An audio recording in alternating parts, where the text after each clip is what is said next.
দেশ চালাতে হবে। এনসিপি ক্ষমতা আসবে, আসুক, আমাদের কোনো আপত্তি নাই। আপত্তি শুধু একটাই, দেশ চালাতে হবে কোরআন দিয়ে। এবার যারা ক্ষমতায় আসবেন বুঝে শুনে আসবেন। কোরআন দিয়ে দেশ চালালে মানব, কোরআনের পায়ে দেশ চালালে আমরা কেউ ঘরে বসে থাকবো না। জীবন দিয়েছি, প্রয়োজন আরো জীবন দেওয়ার জন্য আমরা রাজপথে দাঁড়িয়ে যাবো।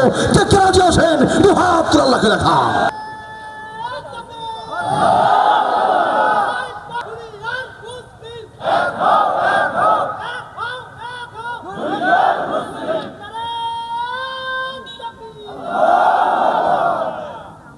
সুতরাং এবার সিদ্ধান্ত চেঞ্জ করা যাবে না।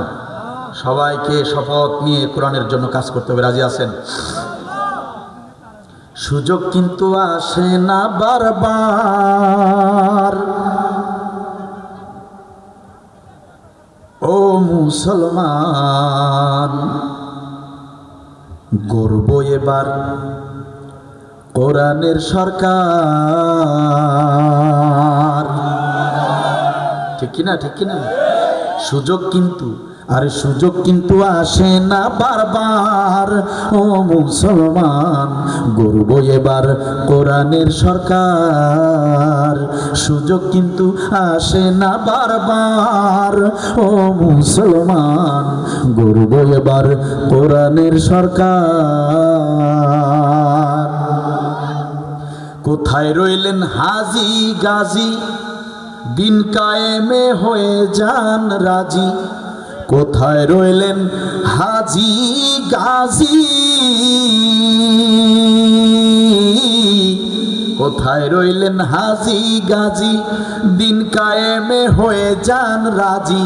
একই ভুল, আরে একই ভুল করবেন না বারবার, ও মুসলমান, গর্ব এবার কোরআনের সরকার। সুযোগ কিন্তু আসে না বারবার, ও মুসলমান, গর্ব এবার কোরআনের সরকার। ঠিক না?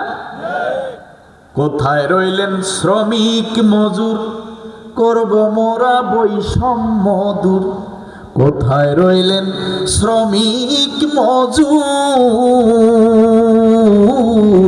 কোথায় রইলেন শ্রমিক মজুর, করব মোরা বৈষম্য দূর। সবাই পাবে, আরে সবাই পাবে ন্যায্য অধিকার, ও মুসলমান, গর্ব এবার কোরআনের সরকার। সুযোগ কিন্তু, আরে সুযোগ কিন্তু আসে না বারবার, ও মুসলমান, গর্ব এবার কোরআনের সরকার। ঠিক কিনা বলে?